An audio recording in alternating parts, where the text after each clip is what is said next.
Hello बच्चों, NEET VNM chemistry में आप लोगों का बहुत बहुत स्वागत है। तो बहुत ही बढ़िया खूबसूरत क्वेश्चन है बच्चों, चलिए इसको सॉल्व करते हैं, समझेंगे। ये राउल्ट लॉ से रिलेटेड प्रॉब्लम है। अब यहाँ पे क्या बताया जा रहा है, सबसे पहले ये समझिए। On mixing 20 ml of acetone, मतलब 20 ml एसीटोन लेंगे, 30 ml क्लोरोफॉर्म लेंगे, दोनों को मिलाया जाएगा। मिलाने के बाद जो फाइनल वॉल्यूम होगा सोल्यूशन का, वो क्या होगा, इसके रिस्पेक्ट में चार ऑप्शन दिया है। तो सबसे पहले हम यहाँ पे एक बात करने वाले हैं, बात को जरा ध्यान से सुनना। देखो, राउल्ट्स लॉ में हम लोग दो पढ़ते हैं, एक आइडियल सॉल्यूशन, दूसरा non ideal solution. Ideal solution तो राउल्ट लॉ को फॉलो करेगा। यहाँ पर जो बात चल रही है वो नॉन आइडियल सॉल्यूशन के बारे में बात चल रही है। तो नॉन आइडियल सॉल्यूशन में कैसे, जरा क्या होता है ये देखो।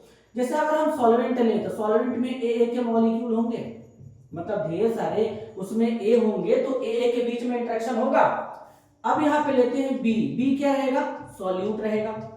इन दोनों को मिलाएंगे, बनेगा सॉल्यूशन, और सॉल्यूशन जो बना एबी, एबी के बीच में यहाँ पे इंटरेक्शन होगा। अब बात को समझना, सॉल्वेंट के मॉलिक्यूल के बीच में जो इंटरेक्शन है और जो सॉल्यूट के मॉलिक्यूल के बीच में जो इंटरेक्शन है और जो सॉल्यूशन के बीच में इंटरेक्शन है, इन दोनों का इंटरेक्शन, यानी ये तीनों इंटरेक्शन अगर आपस में बराबर होंगे, इनमें अगर फोर्स ऑफ अट्रैक्शन बराबर होता है तब तो वो राउल्ट लॉ को फॉलो करता है। लेकिन अगर नहीं होता, अगर कम या ज्यादा हुआ, तो वो राउल्ट लॉ को फॉलो नहीं करेगा, वो नॉन आइडियल सॉल्यूशन में जाएगा। अब बात जरा ध्यान से सुनना, अगर सॉल्यूशन में फोर्स ऑफ अट्रैक्शन सॉल्वेंट और सॉल्यूट से ज्यादा होगा, तो उस केस में उसका वॉल्यूम डिक्रीज करेगा। क्यों?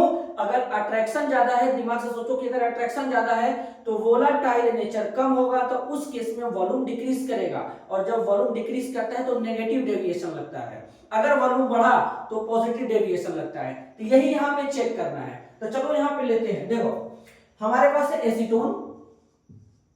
एसीटोन कितना है, 20 ml है। एसीटोन है यहाँ पे 20 ml, ठीक है। फॉर्मूला क्या होता है, CH3 C double bond CH3। Chloroform क्या है, CHCl3, कितना है, 30 ml है। दोनों को मिला दिए, 50 ml हम ऐसा मान के चल रहे हैं कि बन रहा है, ठीक है, मान के चल रहा है। ये क्लोरोफॉर्म है, ये एसीटोन है।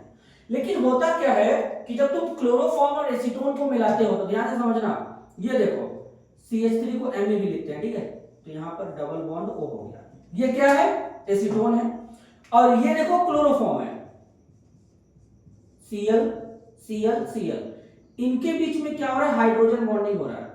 अब तुम्हें जरा दिमाग से सोचो कि अगर हाइड्रोजन बॉन्डिंग होगा तो मॉलिक्यूल एसोसिएट होंगे, एक दूसरे के और पास होंगे, तो इनका वोलाटिलिटी नेचर कम हो जाएगा। तो इस केस में इसका वॉल्यूम डिक्रीज कर जाएगा। तो यानी वॉल्यूम हमारा 50 ml से कम आना चाहिए, समझ रहे हो ना, क्योंकि हाइड्रोजन बॉन्डिंग हो गया। और इस टाइप का जो डेविएशन देखने के लिए मिलता है, इसको नेगेटिव डेविएशन कहते हैं राउल्ट लॉ में। क्लियर है? तो देखो 50 ml से कम वॉल्यूम आना चाहिए। यहां पर देखो वॉल्यूम लेस देन 50 ml है, ठीक है, 50 ml के बराबर है, ये तो नहीं हो सकता, ये तो केवल आइडियल सॉल्यूशन में ही पॉसिबल था, जो कि नहीं हो सकता।